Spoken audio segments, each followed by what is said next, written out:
नमस्कार सर्वांना. स्वागत आहे सर्वांचं आपल्या ध्यान शिक्षणाचा या आपल्या YouTube चॅनेलवरती. तर बघा, आज आपण बघणार आहोत पवित्र पोर्टलवरती आपल्यासाठी नवीन जी-आर आलेला आहे. तर नवीन जी-आरमध्ये काय आहे, तर जुना शिक्षण सेवक कालावधी ग्राह्य धरलेला आहे. म्हणजे आपल्या शिक्षकांसाठी सर्वात मोठी बातमी आहे. जसे की तुम्ही थंबनेल पाहिलं असेल. तर बघूया चला जी-आरमध्ये काय दाखवले आहे ते किंवा आपल्यासाठी काय माहिती दिलेली आहे. तर बघा, हा जी-आर काढण्यात आलेला आहे शिक्षण सेवक योजनेत सुधारणा करण्याबाबत. तर बघा, महाराष्ट्र शासन शालेय शिक्षण क्रीडा विभाग यांच्याकडून 18 फेब्रुवारी 2026 रोजी हा काय झालेला आहे, तर जी-आर निर्गमित करण्यात आलेला आहे. तर बघा, या जी-आर मध्ये आपल्याला काय सांगितलेलं आहे, तर याच्यामधील आपण महत्वाचीच माहिती बघणार आहोत. तर बघा, अशा प्रकारचा हा जी-आर आहे जो की खूप मोठा आहे, 2 पानांचा आहे. तर याच्यामधील आपण शासन निर्णय काय आहे ते बघणार आहोत. शिक्षक सेवकांसाठी अतिशय आनंदाची बातमी असं या बातमीला म्हणता येईल. त्यामुळं जो जी-आर आहे, शासनाचा जो निर्णय आहे ते आपण बघूया. तर बघा, निर्णय काय आहे, तर राज्यातील स्थानिक स्वराज्य संस्थांच्या शाळा तसेच 100% अनुदानित खाजगी शाळा ज्यामध्ये प्राथमिक, उच्च प्राथमिक, माध्यमिक, उच्च माध्यमिक शाळा तसेच अध्यापक विद्यालय, शासकीय विद्यानिकेतने व सैनिकी शाळा यांचा समावेश आहे. तर बघा, स्थानिक स्वराज्य संस्थेमधील आपल्या 100% अनुदानित ज्या खाजगी शाळा आहेत त्या सुद्धा असतील. त्याचबरोबर प्राथमिक, उच्च प्राथमिक, माध्यमिक तसेच उच्च माध्यमिक तसेच अध्यापक विद्यालय आणि शासकीय विद्यानिकेतने आणि सैनिकी शाळा सुद्धा यांचा यामध्ये समावेश आहे. तर त्यातील कोणत्याही स्तरावरील व कोणत्याही माध्यमातील कोणत्याही शाळेत, ज्यातील कोणत्याही स्तरावरील आणि कोणत्याही माध्यमाच्या शाळेत विहित मार्गाने शिक्षण सेवक पदावर नियुक्त झालेल्या व्यक्तीची शिक्षण सेवक कालावधी पूर्ण होण्याआधी कोणत्याही स्तरातील व कोणत्याही माध्यमातील पूर्वोक्त कोणत्याही शाळेत शिक्षण सेवक पदावर विहित मार्गाने नव्याने नियुक्ती झाल्यास त्या व्यक्तीस नवीन नियुक्तीच्या अनुषंगाने 3 वर्षाचा पूर्ण शिक्षण सेवक कालावधी लागू राहणार नाही. म्हणजे काय, विहित मार्गाने म्हणजे जी आपली पोर्टल थ्रू भरती होते, म्हणजे सरकारी जी आपली भरती झालेली आहे, सरकारी थ्रू आपण जर शिक्षक झालो असेल, मग ते 100% अनुदानित खाजगी शाळा असतील किंवा प्राथमिक, उच्च माध्यमिक विद्यानिकेतन असेल किंवा सैनिक शाळा असेल, यामध्ये आपण जर सरकारी नियमानुसार शिक्षक असू आणि तिथं आपली 3 वर्ष जर सेवा झाली असेल, म्हणजे शिक्षण सेवक झाली असेल आणि आपण परत नव्याने 2025च्या टेटमधून जर शिक्षक म्हणून रुजू झालो, तर काय होणार आहे, आपला आधीचा जो शिक्षण सेवकाचा कालावधी आहे तो इथं ग्राह्य धरणार आहे. म्हणजे जर 3 वर्ष आपली सेवा झाली असेल तर आपला कालावधी तिथं संपुष्टात येणार आहे. आपल्याला नव्याने परत शिक्षण सेवक करावं लागणार नाही. म्हणजे आनंदाचीच गोष्ट आहे ना ही. तर बघा, त्यांचा कालावधी तिथं लागू राहणार नाही. तर पूर्वीच्या शिक्षण सेवक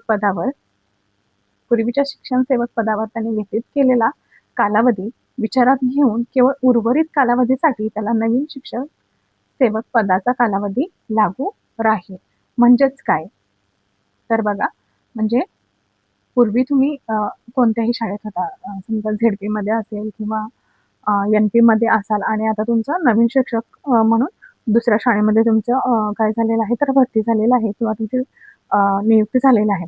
तर तुमचा तिथं 1.5 वर्षाचा समजा शिक्षण सेवक काळ गेलेला आहे, तर तुमचा नवीन शाळेमध्ये परत 3 वर्षाचा कालावधी लागू होणार नाही. तुमचा तो 1.5 वर्ष झालेला कालावधी आहे तो इथं सुद्धा ग्राह्य धरणार आहेत आणि त्याच्यानंतर तुमचा राहिलेला 1.5 वर्ष असो किंवा 1 वर्ष असो तो तुम्हाला पुढं कंटिन्यू करण्यात येईल. म्हणजे थोडक्यात काय, मागची तुमची सेवा झालेली आहे, मागची सेवा प्लस पुढची सेवा इज इक्वल टू तुमचं कंप्लीट शिक्षण सेवक हे पूर्ण होणार आहे. थोडक्यात हे गणित आहे. तर बघा, पुढं काय सांगितलेलं आहे, तर लागू राहणार नाही. पूर्वीच्या शिक्षण सेवक पदावर त्याने व्यतीत केलेला कालावधी विचारात घेऊन केवळ उर्वरित कालावधीसाठी त्याला नवीन शिक्षण सेवक पदाचा कालावधी लागू राहील. म्हणजे पूर्वीचं जे त्याचं शिक्षण सेवकाचं पद आहे ते जो काळ आहे तो आपण विचारात घेणार आहे आणि त्याच्यानुसार उर्वरित जो राहिलेला काळ आहे तो त्यांचा कालावधी शिक्षण सेवकाचा लागू राहील. बरोबर, जर तुमचं 2 वर्ष झालं असेल तर पुढे 1 वर्ष राहील. 2 इथं जर समजा 2.5 वर्ष झाले असेल तर जो काय असेल तो पुढे लागू राहील. म्हणजे जर तुम्ही झडपीवरून प्राथमिकवरून माध्यमिकवरती गेला, माध्यमिकवरून उच्च माध्यमिकवरती गेला किंवा सरकारी शाळेमधून खाजगी शाळांमध्ये जरी गेला मराठी शाळेमधून अगदी इंग्लिश शाळांमध्ये जरी गेला तुम्ही सरकार थ्रू, तरी सुद्धा तुमचा तिथं तो शिक्षण सेवकाचा कालावधी ग्राह्य धरण्यात येणार आहे. म्हणजे अतिशय आनंदाची गोष्ट आहे. तर बघा आपल्याला काय सांगितलेलं आहे, तर सदर शासन निर्णय निर्गमित होण्याच्या दिनांकात ज्या उमेदवारांचा शिक्षण सेवक कालावधी चालू आहे, केवळ अशाच उमेदवारांना हा लाभ अनुज्ञेय असेल. म्हणजे बघा हा शासन निर्णय आलेला आहे, हा ज्या वेळेला शासन निर्णय आलाय तेव्हा ज्यांचा शिक्षण सेवा कालावधी सुरू आहे अशाच उमेदवारांना हा लाभ घेता येणार आहे. म्हणजे हा लाभ लागू असेल. आता समजा ज्यांचं 2024 मध्ये सिलेक्शन झालेलं आहे आणि त्यांचा शिक्षण सेवा कालावधी सुरू आहे, तर त्यांच्यासाठी हा लाभ घेता येणार आहे. परंतु ज्यांचा 3 वर्ष कालावधी संपून जे शिक्षक म्हणून नियुक्त झालेला आहे, तर त्यांच्यासाठी याचा काहीही उपयोग नाही. नाहीतर तुम्ही म्हणाल की आम्ही 3 वर्ष केले, परत आम्हाला आणि याच्यामध्ये सुद्धा असं होत नाही. तर तुमची सेवा संपलेली आहे. ऑलरेडी तुमचा शिक्षण सेवकाचा कालावधी इथं संपुष्टात आलेला आहे आणि तुम्ही शिक्षक म्हणून नियुक्त झालेला आहात.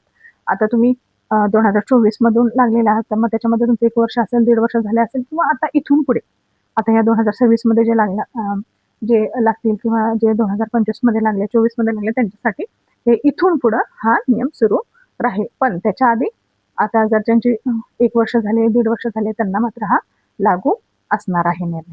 शासन निर्णय निर्गमित होण्याच्या दिनांकापासून त्यांचा शिक्षण सेवा कालावधी पूर्ण होऊन नियमित नियुक्ती झाली असेल अशा शिक्षकांना लाभ अनुज्ञेय असणार नाही. मी आता तेच सांगितले की ज्यांची नियुक्ती शिक्षक म्हणून झाली आहे, त्यांचा शिक्षण सेवा कालावधी संपल्यानंतरच तुमची शिक्षक म्हणून नियुक्ती होते, त्यांच्यासाठी हा लाभ असणार नाही. फक्त जे शिक्षण सेवक सध्या आहेत आणि इथून पुढे जे होतील आणि ह्याच्या आधी ज्यांचं 1 वर्ष झालं असेल, 2 वर्ष झालं असेल, त्यांच्यासाठी सुद्धा हा लाभ असणार आहे. फक्त 3 वर्षाच्या आतमध्ये जे आहेत त्यांच्यासाठी हा लाभ घेता येणार आहे. त्याच्यानंतर एखाद्या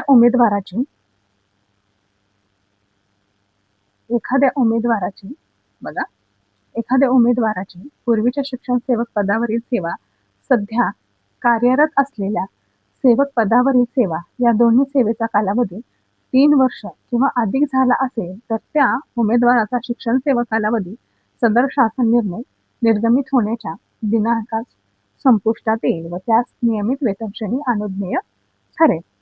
किती आनंदाची बातमी आहे बघा. म्हणजे एखादा उमेदवार आहे, तो शिक्षण सेवक या पदावरती कार्यरत आहे आणि इकडं सुद्धा त्याची नियुक्ती दुसऱ्या शाळेत झाल्यानंतर सुद्धा त्याचा शिक्षण सेवकाचा कालावधी आधीचा कालावधी हा कालावधी मिळून जर 3 वर्ष होत असेल, तर काय होईल, तो शिक्षण सेवकाचा कालावधी तिथेच समाप्त करण्यात येईल आणि त्याला शिक्षक म्हणून नियुक्ती देऊन त्यांना जी काही नियमित वेतन श्रेणी आहे ती त्यांना देण्यात येईल. बघा अतिशय आनंदाची बाब आहे ना. म्हणजे की आधीचं त्यांचं 1.5 वर्ष झालेलं होतं आणि परत नियुक्ती होऊन सुद्धा ते दुसऱ्या शाळेवर गेले की ते 1.5 वर्ष झालं किंवा त्यांचं 1 वर्ष झालं, असं टोटल म्हणून आतापर्यंत 3 वर्ष होत आलेले आहेत किंवा झालेले आहेत. त्यांना काय होईल, ह्या निर्णयानुसार, ह्या जी आर नुसार त्यांना शिक्षण सेवक हा काळ त्यांचा संपुष्टात येईल आणि नियमित वेतन श्रेणी लागू होऊन त्यांना शिक्षक म्हणून नियुक्त करण्यात येईल. बघा आहे ना अतिशय आनंदाची बातमी शिक्षकांसाठी. तर सर्वात प्रथम तर माझं वैयक्तिक मत आहे की शिक्षण सेवक हा कालावधी तर शिक्षकांना नकोच आहे. कारण एकतर म्हणजे मी माझं वैयक्तिक मत सांगते, एकतर बीएडला ऍडमिशन घ्या, मेरिटमधून ऍडमिशन घ्या, त्याच्यानंतर टीईटी द्या, सीटेट द्या, टेट द्या, त्याच्यानंतर परत आणि हे करा. म्हणजे प्रत्येक वेळी शिक्षकांवरतीच अन्याय होत असतो आणि शिक्षकच हा असा प्राणी आहे की जो स्वतःवरती होणारा अन्याय इतकं सहन करत असतो. आता सुद्धा होणारी पिढी जे शिक्षक होणार आहे त्यांच्यावरती सुद्धा शासनानं असंच करत राहील. आता तर यांनी या जी आर ऐवजी शिक्षण सेवक पद हे पदच जर नष्ट केलं असतं किंवा संपुष्टात आणलं असतं, तर अतिशय चांगला निर्णय माझ्या मते झाला असता.